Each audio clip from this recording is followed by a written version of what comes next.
Good afternoon and welcome. Welcome to everyone who is here in the room, and welcome as well to those of us who are watching the live stream. My name is Heather Zwicker, and it's my privilege to be the MC for today's event. I want to begin in a good way by acknowledging the traditional owners of these lands and waterways and paying respects to elders past and present. Those of you who are watching online can find some way to acknowledge the country that you're situated on in your own way. But I will say that for those of us in this room, we're in what is one of my favorite spaces at the University of Queensland because of the way that we can see the land, country, we can see the hills, and frequently we can be visited in this spot by a flock of disobedient, sulfur-crested cockatoos, which I do think Graeme would appreciate very, very much. I want to welcome the special guests who are here this evening: Christine Turner, Holly Hooper, Jackie Turner, and Jessica Bowditch, Graeme's daughters, Professor Deborah Terry, AC, Vice Chancellor and President of UQ, family, friends, colleagues, students, and again, everyone who is also watching this online. I first met Graeme shortly after I started at UQ. Of course, I had known of Graeme for my entire career. Graeme was the kind of person of whom one was aware. But I actually met him a month or two after I started as executive dean and was trying to navigate a situation that held both great promise and great danger. Go talk to Graeme Turner, suggested David Mayoki, always a source of wisdom. And so GT and I sat down at Wordy's on a warmish day in early summer, and I said to him, "I don't know enough to navigate this. I'm not ready." He laughed in a friendly way and said, "Well, we never are." The idea that we're never ready has stayed with me. We certainly weren't ready to lose him. But this theme of unreadiness has also cropped up in many conversations with colleagues over the last difficult months. Graeme's loss as a colleague, as a mentor, as a wise counselor, as a reader, as a thinker, and most profoundly as a person, is enormous, and we feel unready to fill those gaps. When I was reflecting on how to say anything today without breaking down, I thought that perhaps making us aware of our own unreadiness is one of Graeme's last gifts to us. As he said to me and to others in this room, we are never ready, yet we step up anyway. Critique, whether it be critique of politics, of policy, or of systems or universities, is never perfect, but the need for it is sufficiently urgent that we release it into the world anyway. Unreadiness might be the quintessential form of cultural studies, which takes the world as it is and not as we wish it to be. Perhaps this is true of the humanities more broadly, given our embeddedness in that messiest, most complicated and vexed of concepts, the human. We do the work we do, acutely aware of its limitations, its preliminary nature, its inadequacy to the moment, and we do it because it matters.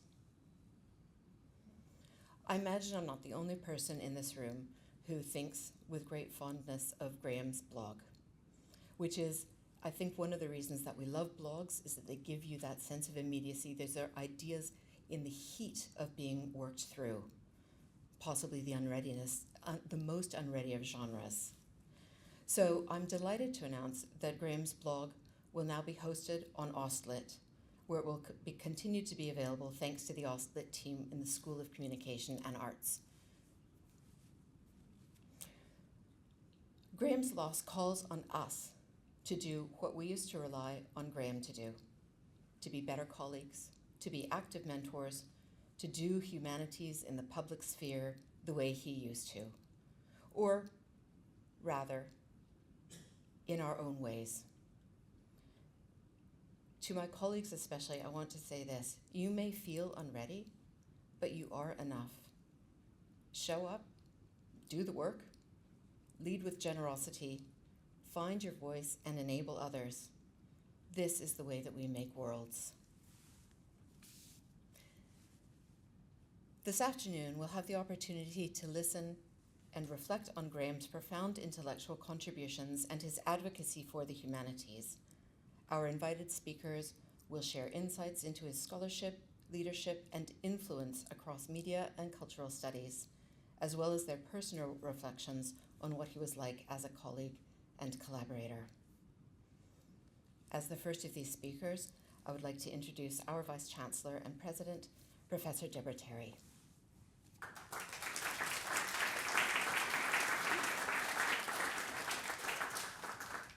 Thank you very much, Heather. Can I too acknowledge the traditional owners of the lands on which we're meeting here this evening and pay my respects and thanks to elders past, present and emerging. I'd also like to acknowledge the Turner family, including Graeme's wife, Chris, his daughters Holly, Jackie and Jessica, and extended family members. Graeme's friends and former colleagues, a number of whom we'll hear from shortly, UQ colleagues, one and all. And a very, very warm welcome to the University of Queensland, and obviously I also want to acknowledge everybody who is tuning in online. A warm welcome to this celebration of the life of our esteemed colleague, Emeritus Professor Graeme Turner, AO. On behalf of all of us at UQ, I'm grateful that we have this opportunity to reflect on his extraordinary intellectual and academic legacy and the profound impact he had on so many lives. That legacy was forged through a scholarly journey that spanned continents, disciplines and academic cultures. Graeme undertook his undergraduate studies at the University of Sydney and his master's degree at Queen's University in Canada before heading to the UK in 1974, where he completed his PhD at the University of East Anglia. Upon returning to Australia in 1977, he accepted a position at the then Western Australian Institute of Technology, the institution that is, of course, today known as Curtin University. By chance, some 4 decades later, I had the privilege of being the Vice-Chancellor at Curtin when the university conferred an honorary doctorate on Graeme in recognition of his lifelong contributions to media and cultural studies. In his acceptance speech, Graeme spoke affectionately of his time at Curtin, describing how he shifted from teaching traditional literary studies to developing new programs in cultural and media studies. At the time, the arrival of these so-called new humanities was contentious. Graeme was unapologetic. He insisted that popular culture was not trivial.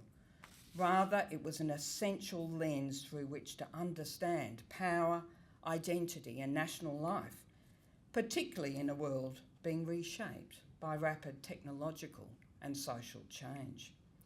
Accepting his honorary doctorate from Curtin in early 2017, Graeme did so with typical self-effacing humour, remarking that he had long suspected that the university was, and I quote, "quite glad to see the back of me when I left."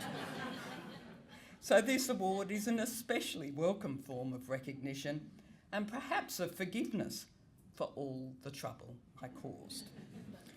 In that same speech, Graeme spoke passionately about the civic benefits of investing in the humanities in words that feel especially resonant today. Addressing the graduating students, he said, and I quote again, "The mission of the humanities is to help us to understand what it is to be human." Surely an important mission. A nation and a public culture that loses its respect for the truth, forgets the lessons of history, underestimates the power of language, and abandons the ethics of debate, engenders the fabric of its society. In many ways, that quote is a perfect distillation of all that Graeme stood for across his impressive career. After leaving Curtin in 1985, Graeme took up a position at the Queensland Institute of Technology, the precursor to QUT. Then in 1989 he came here to UQ, where his impact was profound and enduring. Over the years he served as a professor, a head of school, the founding director of the Centre for Critical and Cultural Studies, and ultimately as a highly valued Emeritus Professor. His scholarly output was formidable. Graeme authored or edited more than 30 books, writing with authority on film and television, celebrity and fame, nationalism and popular culture, and the role of universities in public life. He also co-authored the 2014 report, Mapping the Humanities, Arts and Social Sciences in Australia, a groundbreaking analysis of the sector. Yet Graeme's influence extended well beyond formal scholarship. He had a rare ability to speak plainly and persuasively to very different audiences, from students and colleagues to senior public servants and even prime ministers.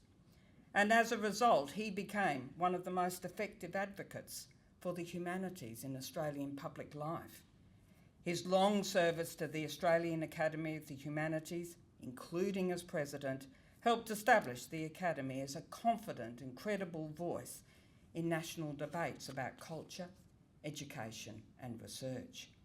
That broader civic contribution is also evident in his role as chair of the Arts Advisory Committee that advised the Goss government on rebuilding Queensland's arts and cultural sector in the 1990s, and in his appointment, rarely for a humanities scholar, to the Prime Minister's Science, Engineering and Innovation Council. On a personal level, I will always remember my final interactions with Graeme, which took place in the middle of last year. The broader context for this exchange was that I'd been in touch with him following the publication of his final book, which, as we all know, was entitled Broken: Universities, Politics and the Public Good. Now, as many of you will know, the book offers a forthright critique of Australia's higher education system and a powerful call for universities to return to their core purpose, serving the public good. Graeme believed deeply in universities, but he also believed we could and must do better. For that reason, I felt that UQ's leadership team would benefit from hearing directly from him on what he thought about our sector.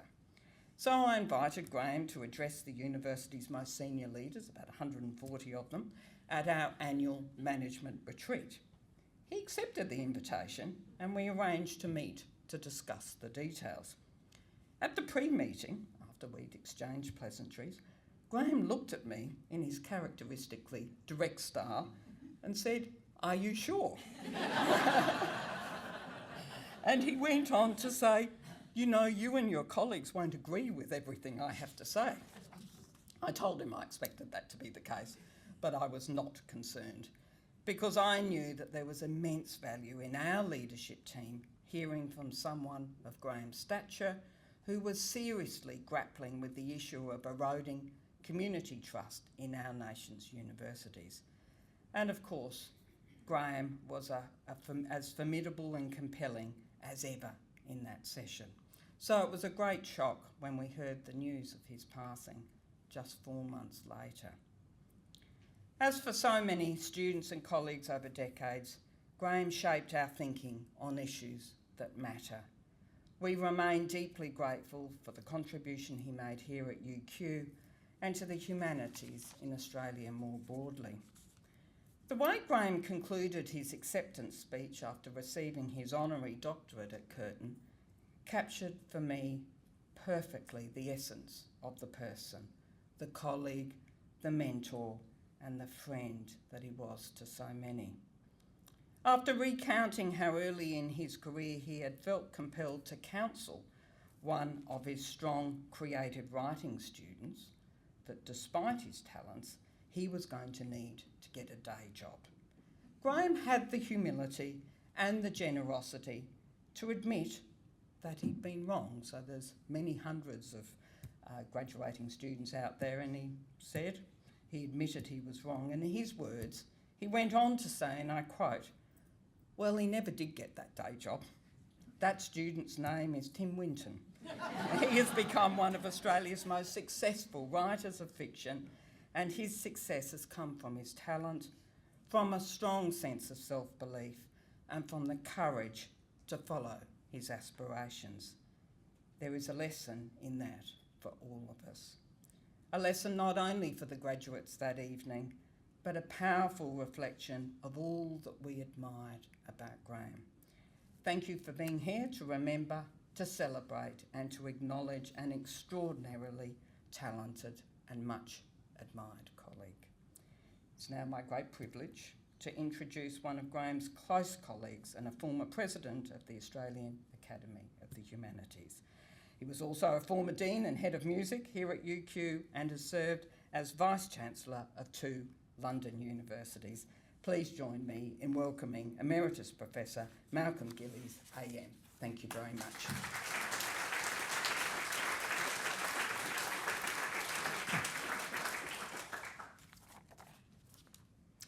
Thank you, Vice-Chancellor, and greetings to all of you here, the friends, the colleagues, and especially the family of Graeme. It's good to be back at UQ. This is where I first met Graeme Turner in 1992 when I became Professor and Dean of the Faculty of Music, and he was about to become a Professor and the head of the English department. As happens, we became factional allies in those tawdry university battles for funding amid inevitably scarce resources. You know the kind of thing.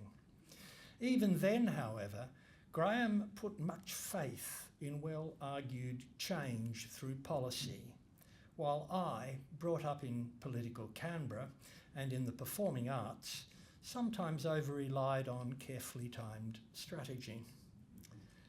I speak here today representing one of Australia's 5 learned academies, as you've heard, the Academy of Humanities, of which Graeme was president 20 years ago.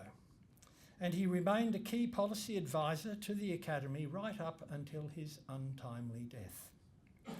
While in 1992, when we first met, there were only 7 Humanities Academy Fellows in Queensland, compared with 67 in Victoria. By the end of Graeme's presidency, that Queensland contingent had over quintupled to 38 and was nearly a third of Victoria's representation. It's now, in fact, two Victorians to every 1 Queenslander, so it's going in a very healthy direction still. What's more, by then, Queensland held a prominent national position in the burgeoning field of cultural and communication studies, which included the rapidly growing creative industries, largely centred here in Brisbane at QUT under such luminaries as Stuart Cunningham and John Hartley. Early in Graeme's term as Academy President, he faced a dilemma. How should the Academy respond to an unexpected ministerial intervention in the humanities allocation of Australian Research Council grants? Nothing could be more political.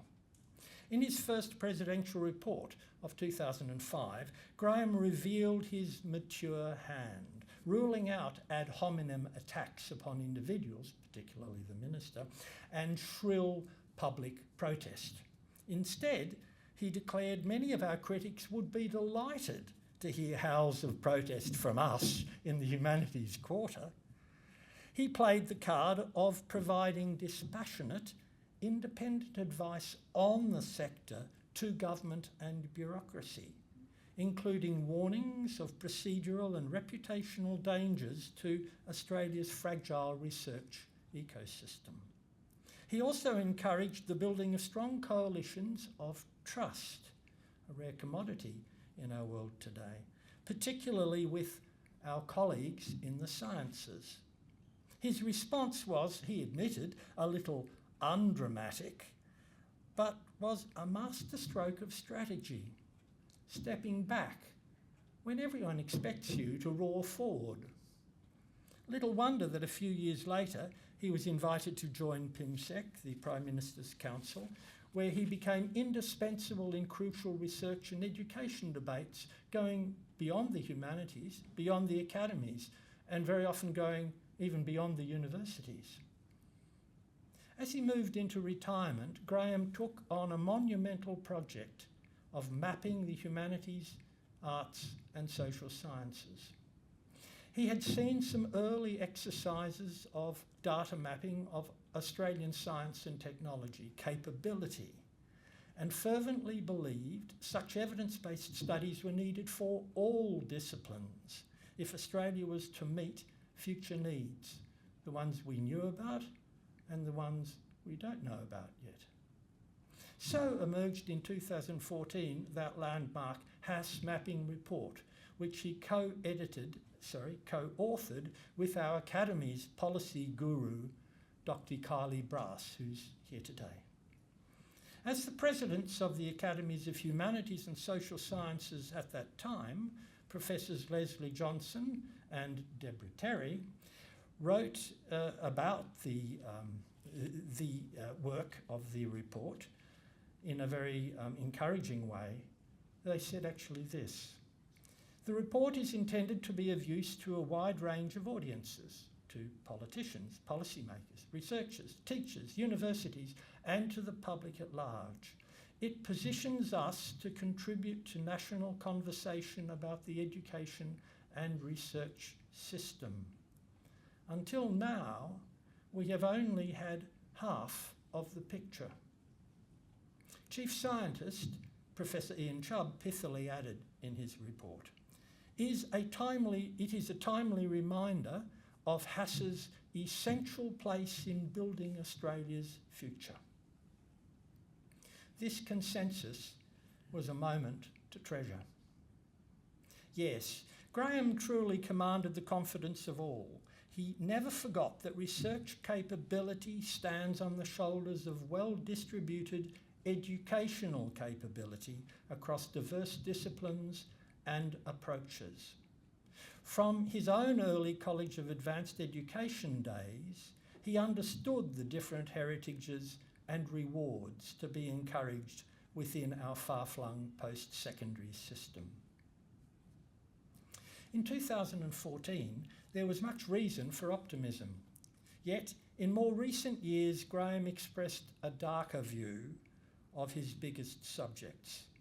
This is seen in The Shrinking Nation of 2023 and, as already mentioned, last year's polemic, Broken, Universities, Politics and the Public Good. Broken's last line delivered Graeme's final assessment of our sector and our age. Given the current state of play, he wrote, then Australia is in some trouble. They were his last words. Mindful of his warnings, the Academy of the Humanities' top strategic objective to 2030 is championing the humanities as a national capability. That academy now looks towards the founding of something like an early career policy internship in Graeme's memory. We want to perpetuate his principled and patient wisdom in the minds of a new generation of humanities leaders. They confront an untrusting and opportunistic world where persuasive policy and well-timed strategy will be needed more than ever. And I now look upon another fellow of the Academy of Humanities and a foundation member of the Cultural and Communication Studies section, Megan Morris. Megan is the Emeritus Professor of Gender and Cultural Studies at the University of Sydney and a distinguished adjunct at Lingnan University in Hong Kong, where she was Chair Professor of Cultural Studies from 2000 to 2013. As the author of several books, Megan was founding chair of the Association for Cultural Studies and then the Inter-Asia Cultural Studies Society during 2010 to 15. In 2016, she received the inaugural Stuart Hall Award for Lifetime Achievement in the Cultural Studies. Please welcome Megan Morris to the lectern.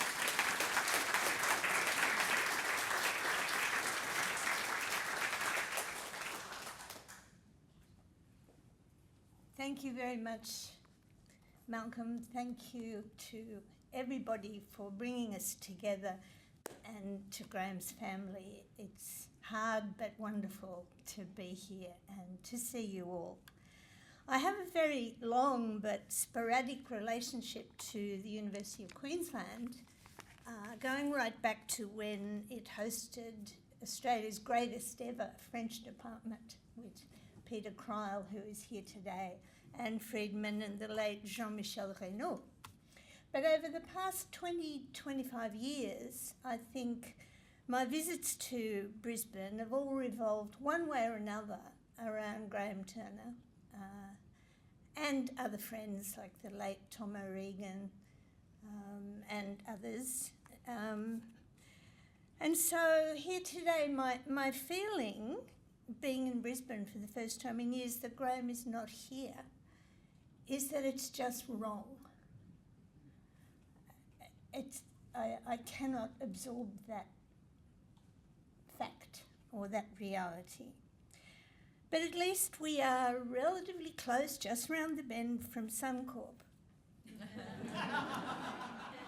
And I was overjoyed, truly, on the weekend that the Broncos not only won in the last round, but they did what every leggy in Sydney expects of the Broncos, which is to smash the Melbourne Storm.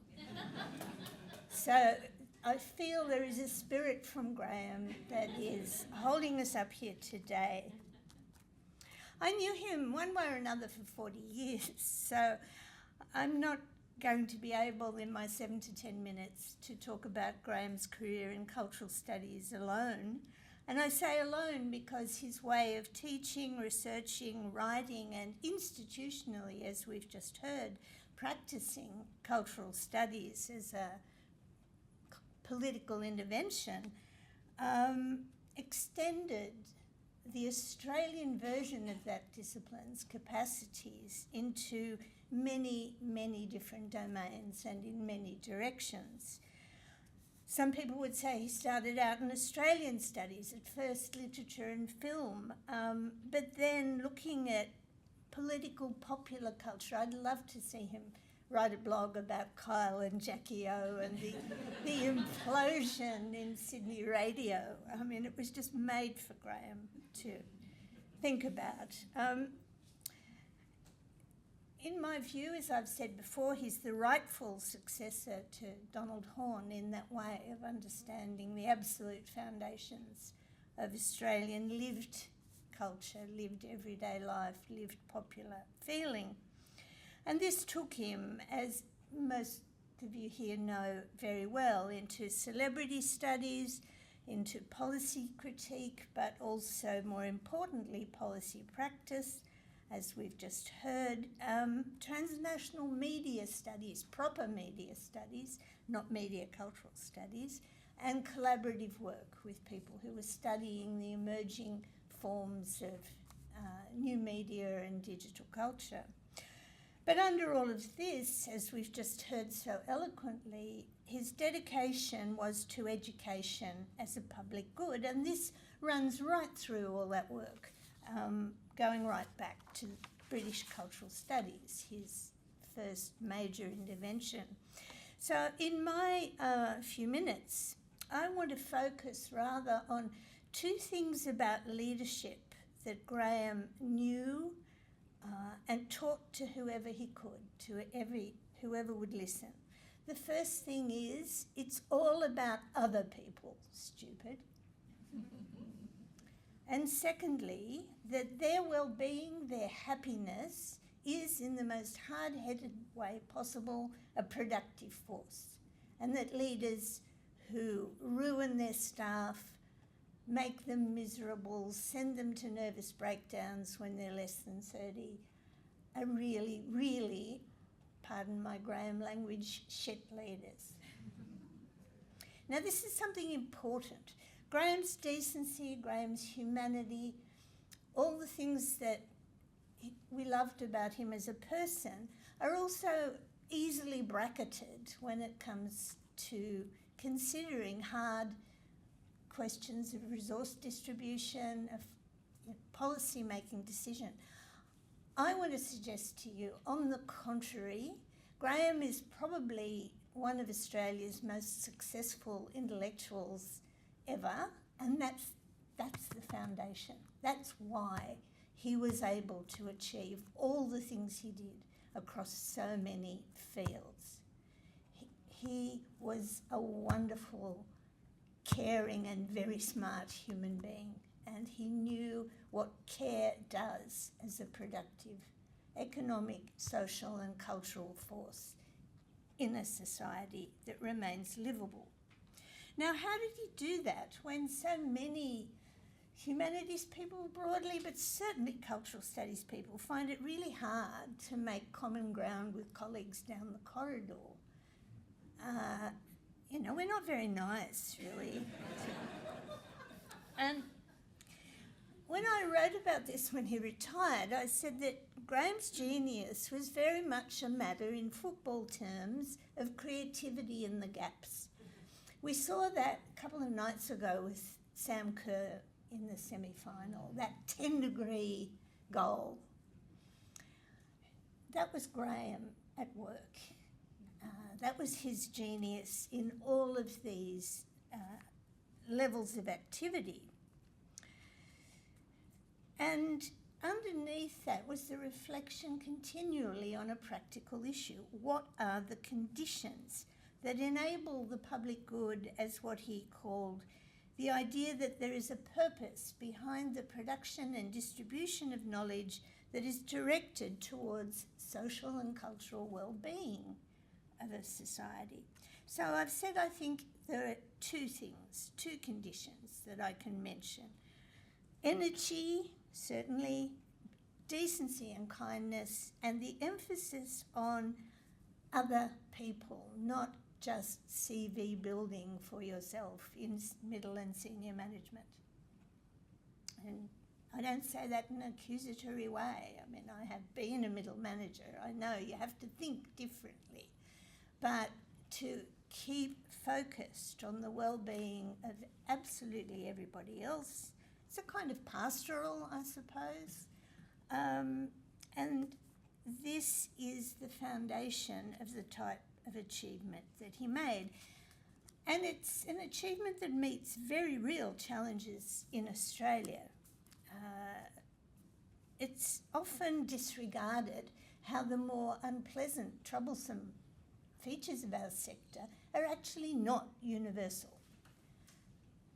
It's common, especially now where it's very hard for younger people to travel and work in large numbers in other countries. It's very common for everyone to think that the way it is in the Australian university system is how it is everywhere. I spent 16 years in the Sinosphere. Trust me, it is not like that everywhere. When I had a period of 6 months in Hong Kong, 6 months in Sydney, and I would go back to Hong Kong, and our university was run by humanities-friendly Chinese business and economics professors, and they would laugh when I told them the size of our department, and we had no secretary, and I spent most of my time making the data disappear from Excel files. They would genuinely laugh because they believed in productivity, and you could see them just sitting and say, okay, just give us 30 years. Our universities will be a lot better than yours, and they're not wrong.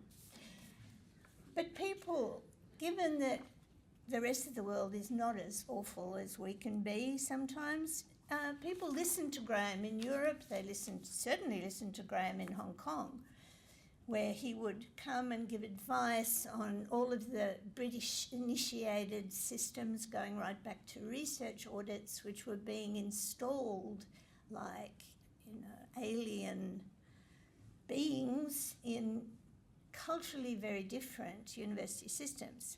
And at Lingnan, he acted from 2003 to 2006 as external examiner for our BA Cultural Studies program, which was the first in the Chinese world. And at the other level of some of the high achievements we've heard about, he helped us in fine detail revise our undergraduate assessment strategies. He taught us not to be embarrassed to use quizzes and why that mattered and how you could slot that type of assessment. You know, I mean, it's obvious here, but it certainly is not in an ex-British colony where everybody is aspiring to something that might have mattered 40 years earlier. He later gave postgraduates as well as academic staff advice on coping with changes in higher education policy during his intensive visits in 2009 and 2012. I'll never forget him standing there in this huge, ornate Chinese hall and going through all the things you could do if the university adopted an ugly and misery-making policy. And at the end he said, and if all that fails, just wait the bastards out.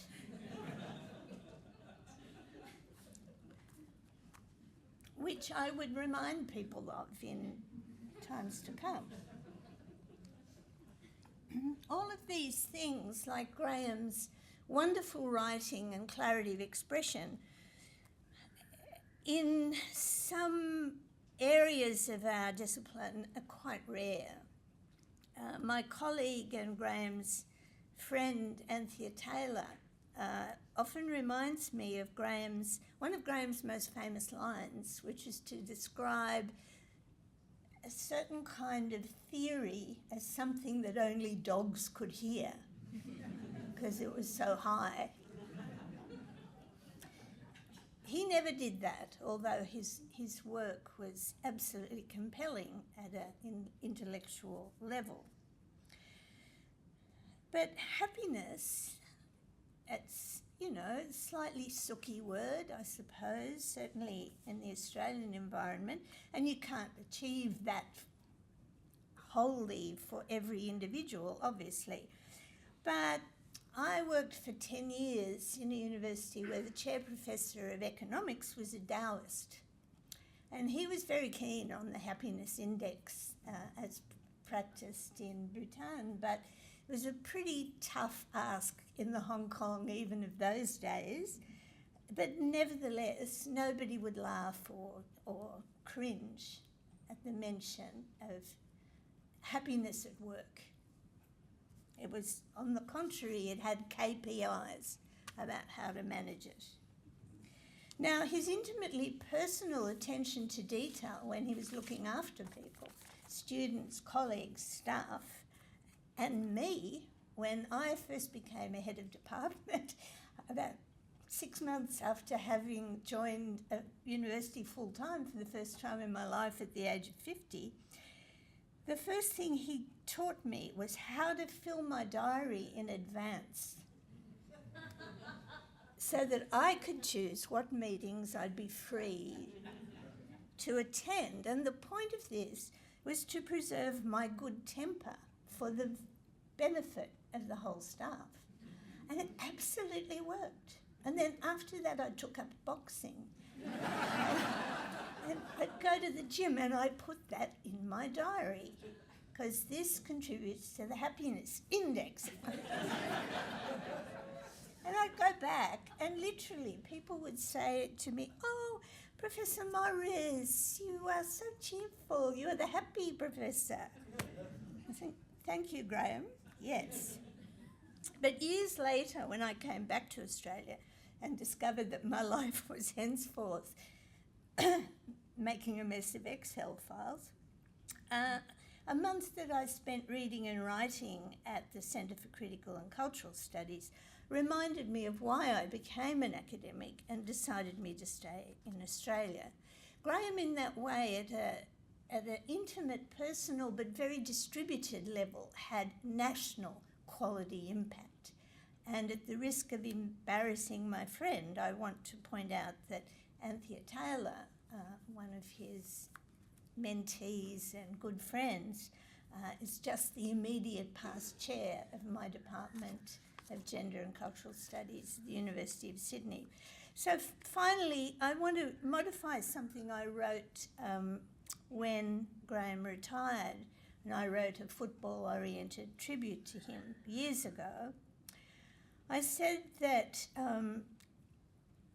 Graeme had resources for achieving what appeared to be impossible in universities, much the same as it can be in rugby league. And it takes the things I've mentioned in universities, not in football, decent humanity, care, but the capacity to care, and this is shared with really good football, the capacity to care about the place and the community for which you are trying to make space, make a mark, give pride, give joy. That capacity, as the Australian vernacular knows, marks the difference between a legend and a star or a celebrity player, academic or footy player, who arcs through a world of fame but really has a sort of Teflon relationship to the place in the community. At the time I wrote, I don't know who'll remember this name, that Sonny Bill Williams was a star, but Wally Lewis was, and he is, a legend. Legends serve the people.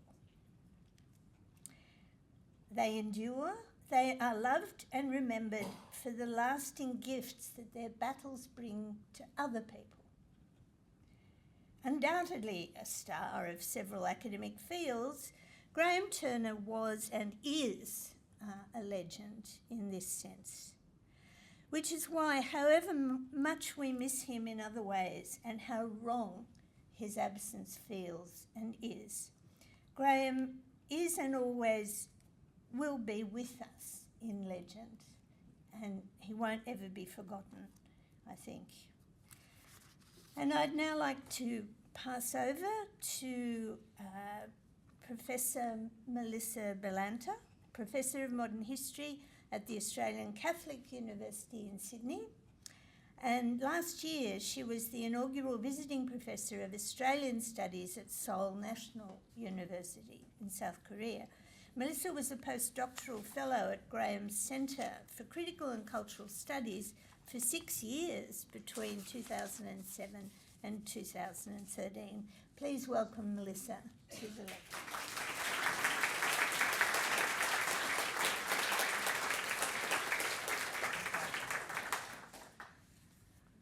Over the past weeks, I've experienced the honour of being asked to speak this evening, really as a burden.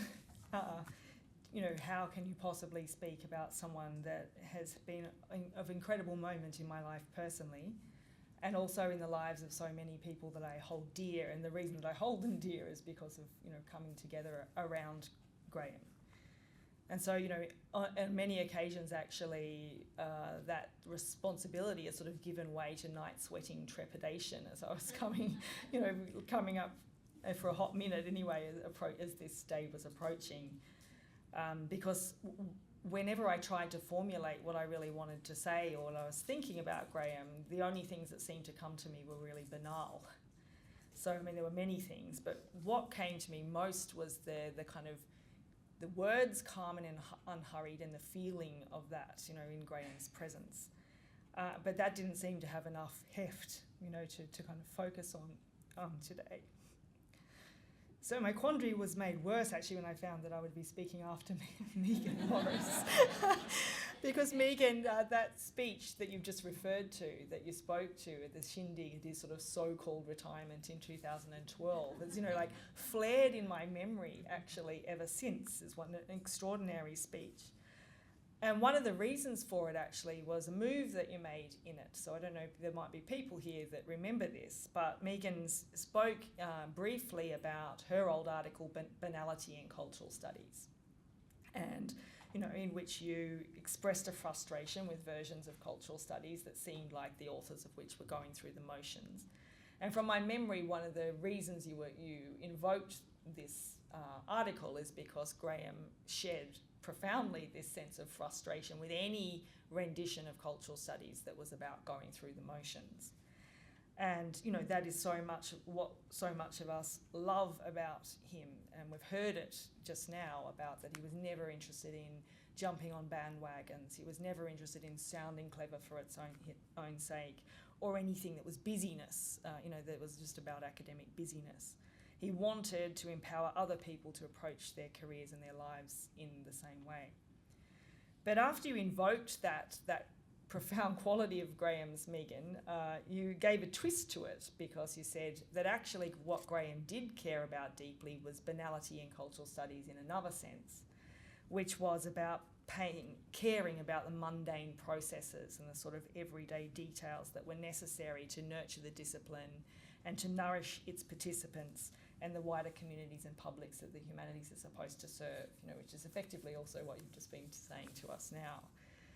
And that observation at the time just struck me as so on the money, and I've returned to it so many times since, because it sums up what made Graeme incomparable as a mentor and as a creator of the research community that those of us at UQ were lucky enough to experience, and I was profoundly privileged enough to experience for 6 halcyon years at the Centre for Critical and Cultural Studies. It's very rare for anyone, let alone a male academic of the kind of worthy of stadium pyrotechnics like Graeme, to care so much and bring so much attentiveness to the details of the works, lives and careers of other people.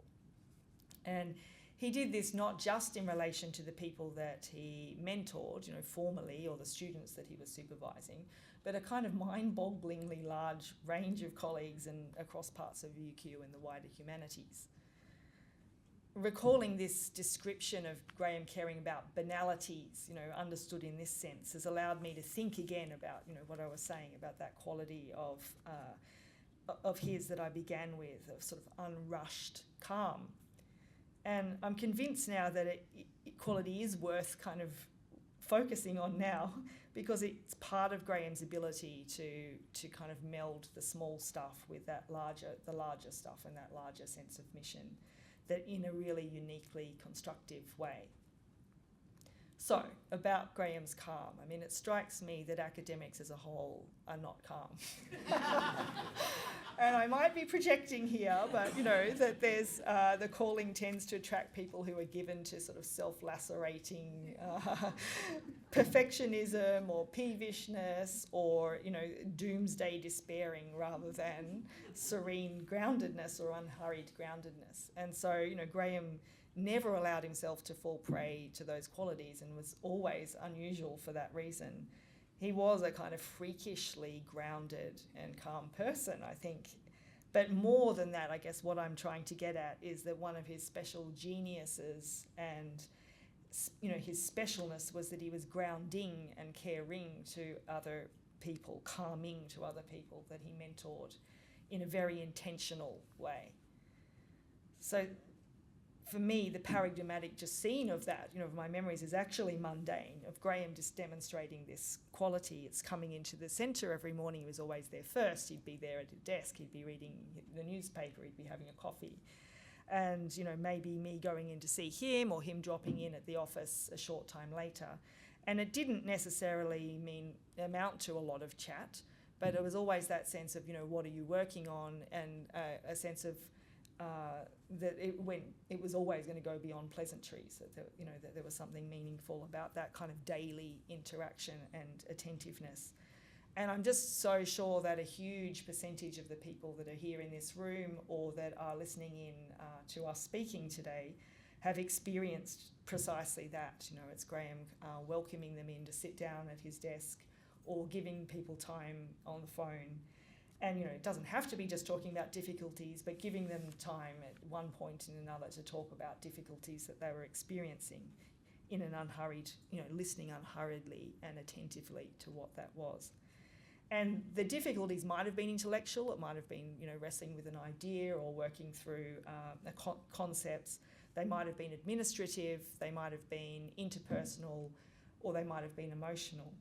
Because Graeme saw his mentees and colleagues as whole people and the humanities as a discipline in the round, he didn't actually make the distinctions between the kind of intellectual and the professional and the the personal or the emotional actually in, which is also very unusual.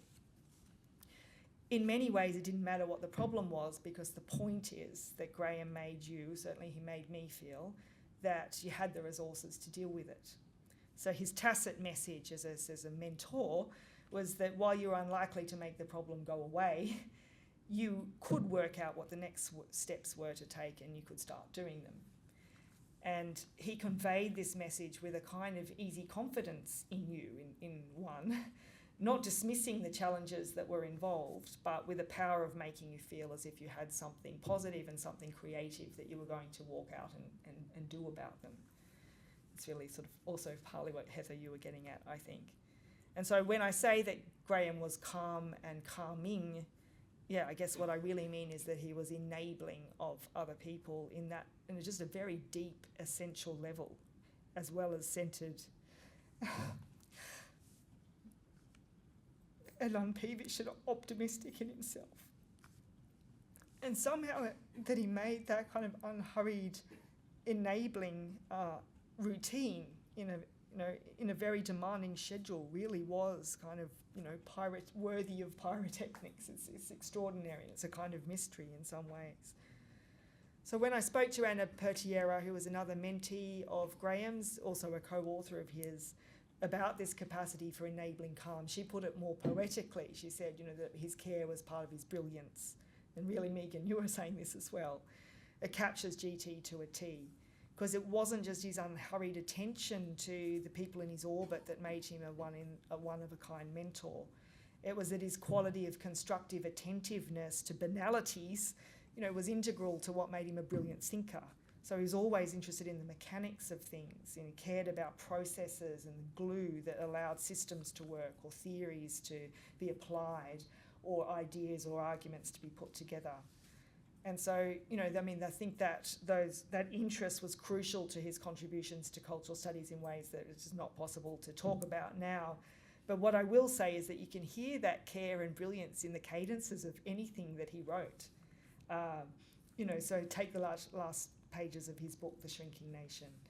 We have to decide what sort of country we want, and we have to actually do things to build it, he says.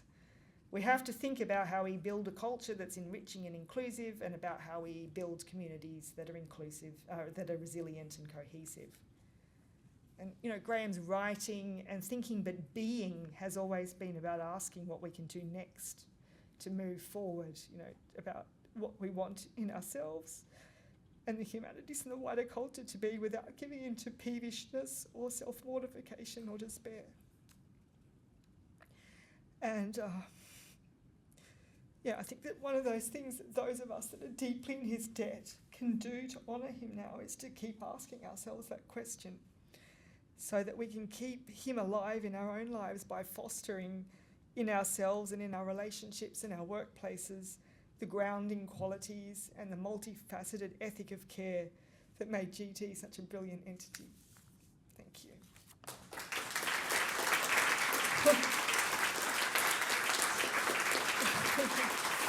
I knew I was going to cry, at least I got to finish the speaking. So now it's my deep pleasure to introduce the next speaker, Dr. Rebecca Olive. She's a Vice-Chancellor's Senior Research Fellow at RMIT, an honorary Senior Lecturer at UQ, and the immediate past President of the Cultural Studies Association of Australasia. Please welcome Rebecca to the lectern.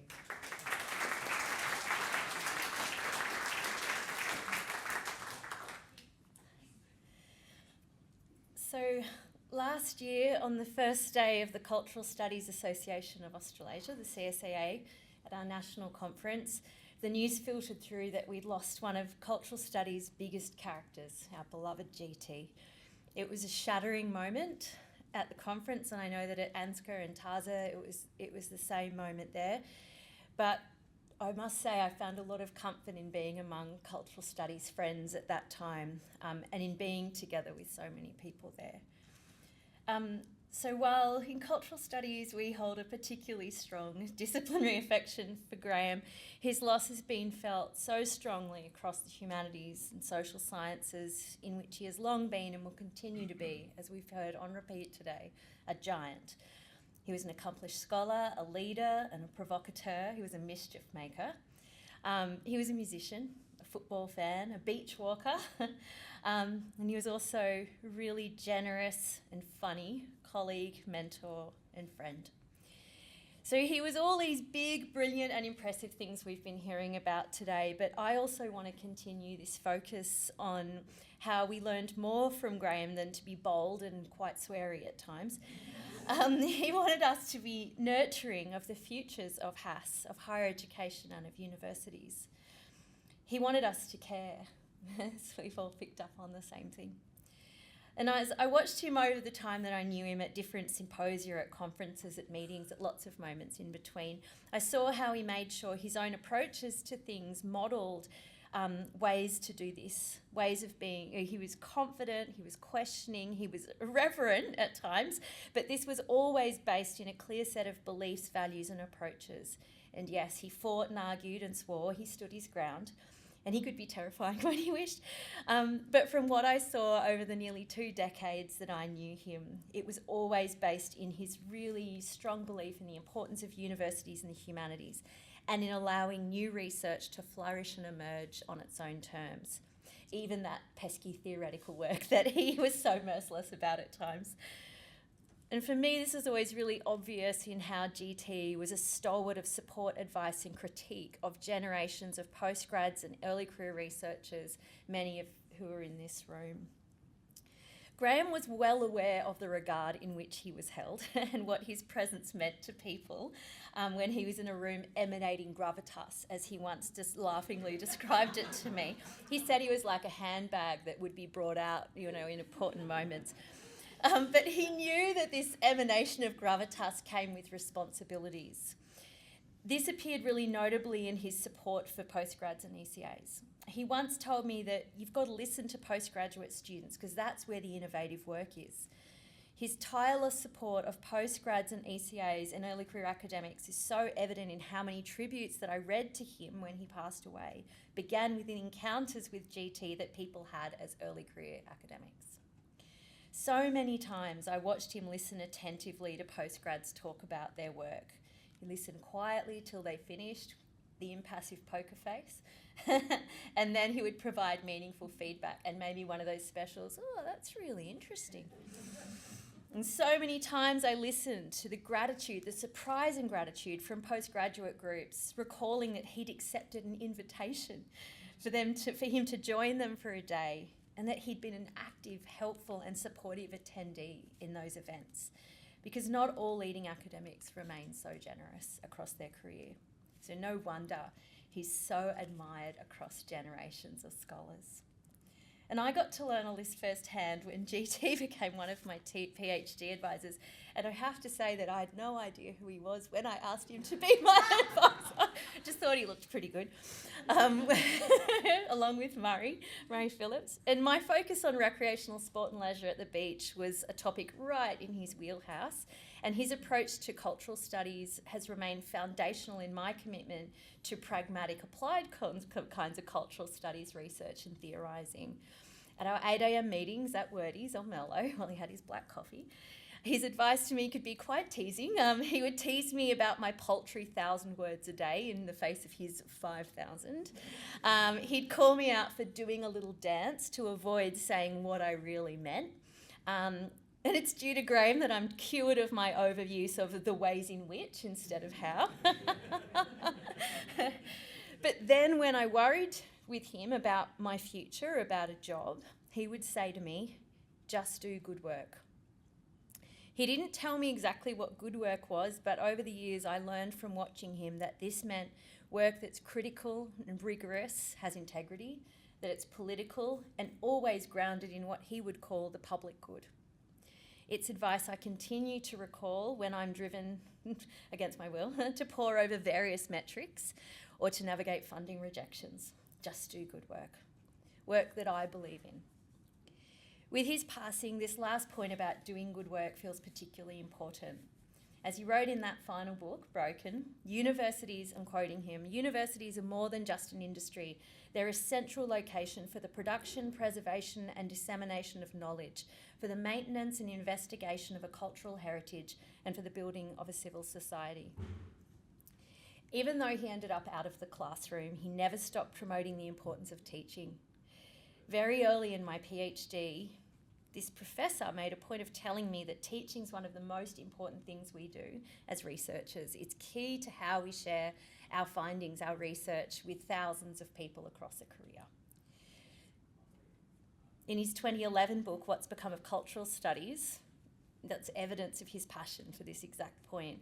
In that book, he wrote about the importance of cultural studies scholars in generating excitement about what cultural studies can do in students' lives. They can take up the tools for themselves in their own ways.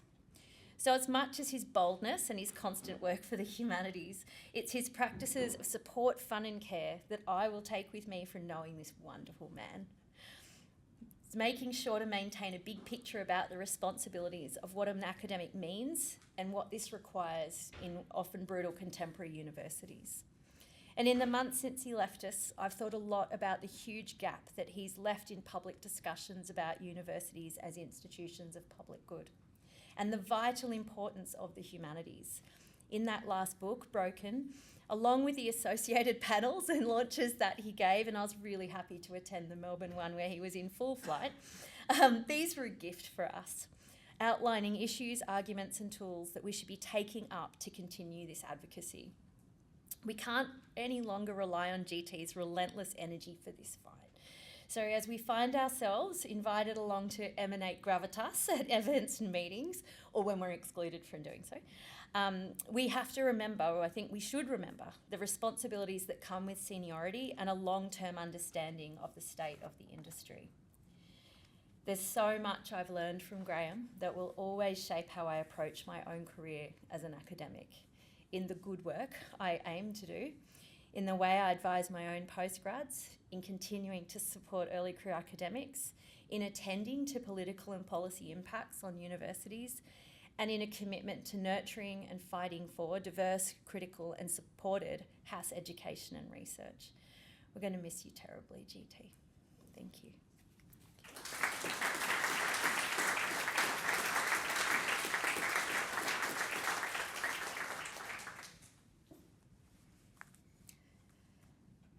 It is an act of extraordinary generosity for a family to share someone like Graeme with all of us, as you have done.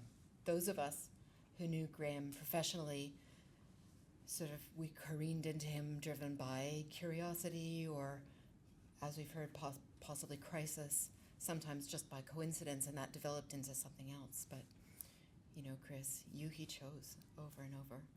And Jessica, Holly, and Jackie, he's known you every single day of your lives. So we're very, very grateful at this university and for all of the learned organizations of which he was such an important part that you have shared him with us. Thank you.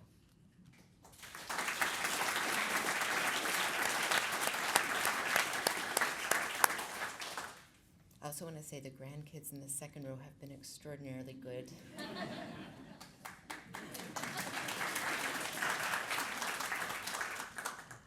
Holly, I think you're going to speak for the family.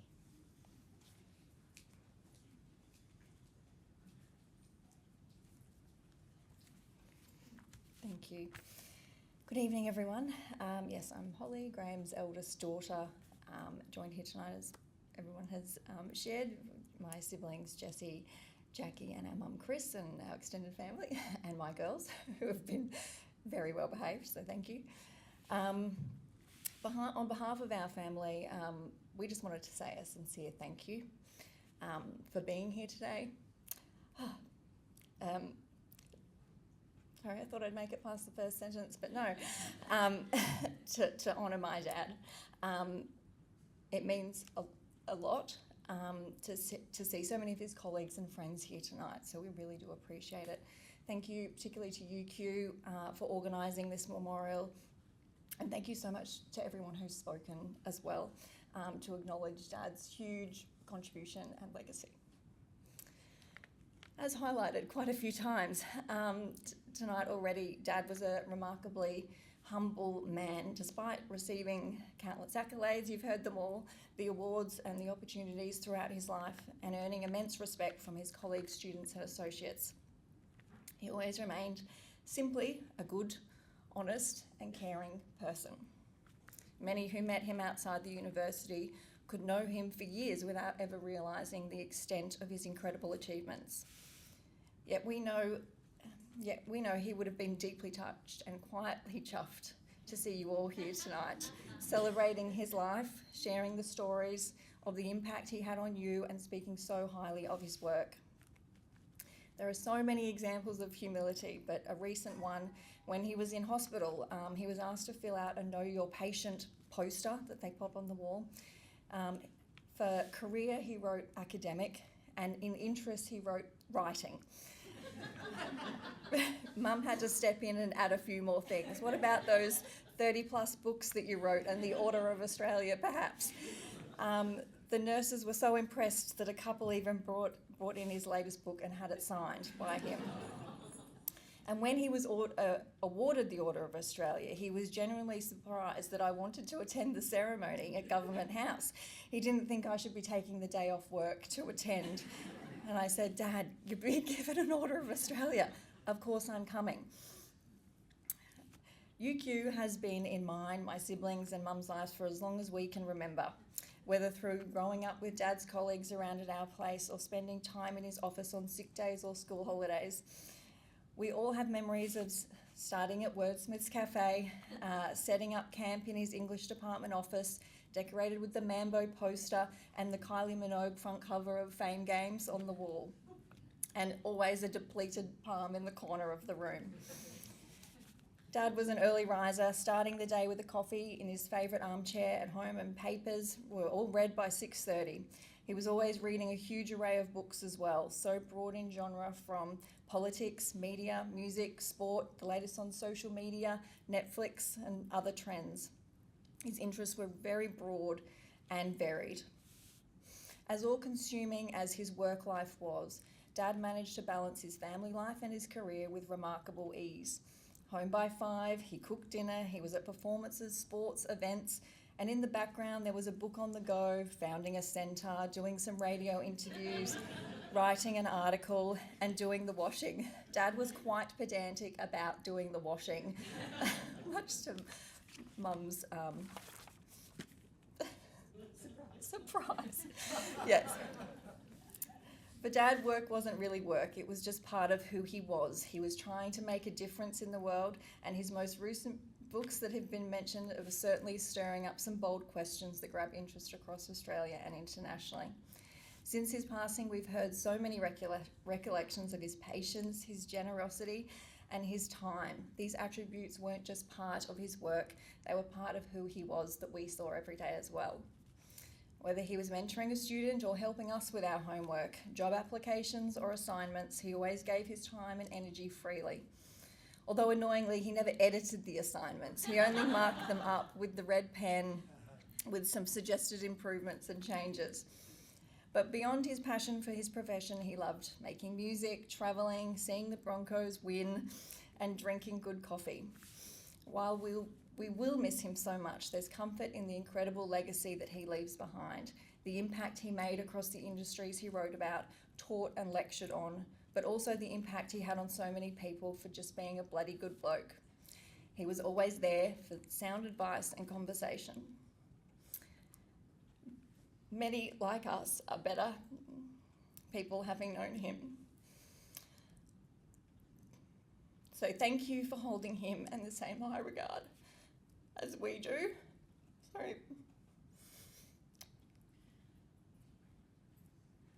And for creating such a special evening.